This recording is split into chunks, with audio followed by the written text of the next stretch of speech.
जय माँ भारती, जय सनातन। मित्रों, जिस तरह से समाज को तोड़ा गया जाति धर्मों के रूप में,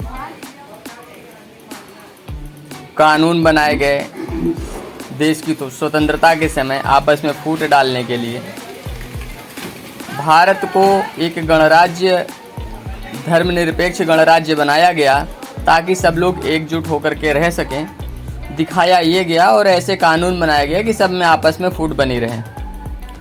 आने वाले समय में ये ऊपर वाले की ही कृपा है कि ये कानून खुद आपस में उलझकर ऐसा माहौल बना देंगे कि फिर से सभी मनुष्य मात्र एक साथ रहने, उठने, बैठने, व्यवहार, व्यापार करने के लिए ठीक वैसे ही बाध्य होंगे जैसे कि पुराने समय में देश की स्वतंत्रता के पहले सब लोग एकजुट रहा करते थे। देश की स्वतंत्रता के लिए सभी ने एकजुट होकर के काम किया और ठीक वैसे ही आने वाले समय में सब में एका हो जाएगी। उदाहरण के तौर पर जैसे अपना ज्ञानवापी मस्जिद का जो है विवाद उठा हुआ है, इसमें दो कानून अहम रोल अदा करेंगे। पहला कानून तो 1991 का वर्शिप एक्ट है, जिसको लेकर के बहुत ही विवाद चल रहा है। कानून को बदलने के लिए, तोड़ने के लिए बहुत सारे प्रयास किए जाएंगे। ऐसी मांगे भी उठ रही हैं कुछ हिंदूवादी कट्टरपंथी लोगों के द्वारा। कट्टरपंथी हर संप्रदाय में होते हैं, तो जिस तरह से हिंदूवादी कट्टर संप्रदाय जो है अपना जो है उस कानून को ख़त्म करने की मांग करेगा, तो अन्य धर्मों के जो भी, चाहे वो केवल मुस्लिम ही नहीं बल्कि क्रिश्चियन वगैरह वगैरह भी, उनके सबके भी जो कट्टरपंथी हैं उस कानून को ख़त्म करने से रोक लगाएंगे। क्योंकि आने वाले समय में यदि क्रिश्चियनिटी को उससे नुकसान है तो उससे नुकसान केवल मुस्लिम को ही नहीं, मतलब क्रिश्चियनिटी को भी उससे नुकसान होगा। क्योंकि उनके भी जो स्थान है वहाँ पर भी कहीं ना कहीं कुछ ना कुछ जो है सनातन से संबंधित निकलेगा तो धीरे धीरे करके वो ख़त्म होगा। और यही सेम चीज़ जो है आपके जो है सिंधी और पंजाबी लोगों के साथ भी उत्पन्न होगी। मुस्लिम जो संप्रदाय है उनकी जो व्यवस्थाएं हैं वही इनमें सिंधी और पंजाबियों में भी चलती है। जो गुरु नानक थे, नानक जो गुरु बने अपने संप्रदाय क्षेत्र के लोगों के, ये पंजाबी और सिख लोगों के, तो सिख और पंजाबी लोगों के जो गुरु बने नानक देव, तो उनके जो गुरु थे वो मुस्लिम थे। पूरा सिस्टम घूम करके उसी आधार पर आधारित है। तो आने वाले समय में ये भी आपके लिए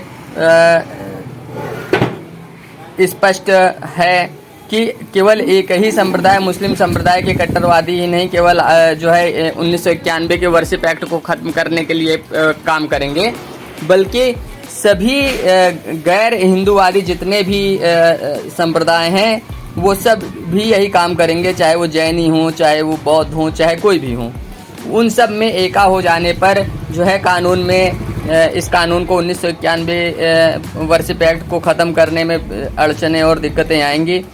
इसलिए 1991 वर्शिप एक्ट ख़त्म नहीं होगा। और इसके साथ में जो 1958 का आपका कानून है आर्कियोलॉजिस्ट डिपार्टमेंट के लिए जो बनाया गया कि लोगों के घर में ज़मीनी धन निकलता है, पुरखे बुजुर्ग पुराने गाड़ करके चले गए, मर गए और 100-150 साल बीत गए, किसी ने प्राप्त किया तो उसकी सूचना जो है आर्कियोलॉजिस्ट डिपार्टमेंट को अगर किसी ने दे दी, थाने चौकी किसी के भी माध्यम से, तो जो है वो आकर के कब्जा कर लेंगे और उसको जो है 100 साल से पुरानी अगर कोई ज़मीनी संपत्ति है तो वो सरकारी संपत्ति इस तरह से बन जाएगी और सरकार उस पूंजी का, उस धन का लाभ उठाएगी।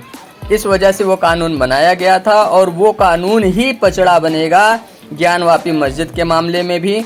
क्योंकि अगर वो पचड़ा इस तरह से बनेगा कि अगर वो जो पत्थर नुमा आकृति है जिसमें दो मत चल रहे हैं कि वो जो है शिवलिंग है या वो फिर जो है फव्वारा है, दोनों ही स्थितियों में अगर वो फव्वारा निकलता है तो मुस्लिम पंथ का जो है सपोर्ट हुआ, लेकिन अधिकतर उसमें भी गुंजाइश यही है कि वो शिवलिंग ही निकले। अगर वो शिवलिंग निकलता है तो आर्कियोलॉजिस्ट डिपार्टमेंट के कानून के अंतर्गत वो आर्कियोलॉजिस्ट डिपार्टमेंट उसको अपने कब्जे में लेगा और भावनाओं को देखते हुए, श्रद्धा समर्पण को देखते हुए जो सुप्रीम कोर्ट है उसको पूजा सेवा के लिए आर्कियोलॉजिस्ट डिपार्टमेंट से मुहैया करा देगी। तो इन परिस्थितियों को देखते हुए आने वाले समय में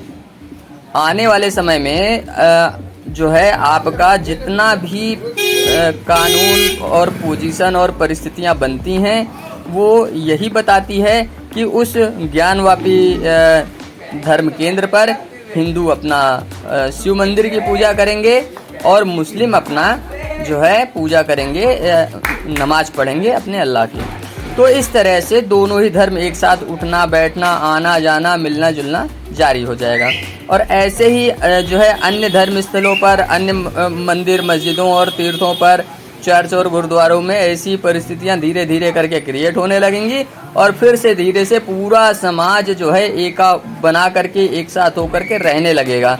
इससे हमारे देश के जो पुरातन परंपरा है, जो सनातन परंपरा है, मानवतावाद को लेकर के चलने वाली परंपरा है, वह पुनर्स्थापित हो जाएगी। इस तरह से ईश्वरीय खेल और करिश्मा ऐसा होता है। बाकी जितने भी मरे मुर्दार हैं, चाहे वो देवी देवता हैं, अवघड़ मसान, सैयद, गाजी, जीजस या कोई भी तीर्थंकर, कोई भी XYZ, जितनों ने जो है मानवता को, समाज को तोड़ा, जैसे ग्रे क्लेश होता है वैसे जग क्लेश इन सब ने बनाया, तो वो सब खत्म हो जाएगा और स्वतः धीरे धीरे करके सनातन परंपरा की स्थापना हो जाएगी। सनातन परंपरा कोई हिंदू परंपरा नहीं है। हिंदू शब्द की स्थापना मुगलों ने की और उस शब्द का लाभ उठाया अंग्रेजों ने और हिंदू कानून बना करके समाज को तोड़ने के लिए और सनातन को खत्म करने के लिए सारी व्यवस्थाएं बनाई।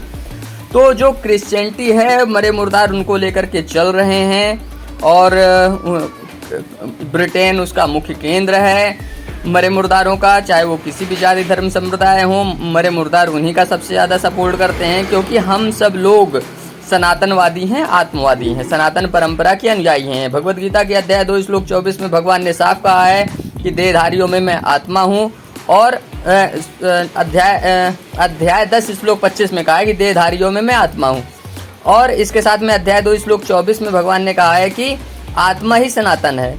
जो आत्मवादी परंपरा है वही सनातन परंपरा है। तो इस वजह से हम सबको आत्मवादी परंपरा को, मानवता को लेकर के चलना चाहिए। सभी जीवों में सर्वव्यापी भगवान है, कण कण में चर अचर जड़ चेतन सब जगह भगवान का वास है, और स्थान तो मरे मुर्दारों के होते हैं। भाई अगर जो लोग जो है शिवलिंग को, वो जो सामाजिक पूज्य शिव हैं, शंकर हैं, या विष्णु हैं, या काली हैं, दुर्गा हैं, ये सब जितने देवी देवता हैं, अगर इस सर्वव्यापी होते तो एक नाम से चलते, अनेक नाम से क्यों चलते? और फिर इन सब के जो मंदिर स्थान हैं, सब में एक जगह एक जैसी शक्ति होती, एक जैसी श्रद्धा समर्पण मानना जानना होता।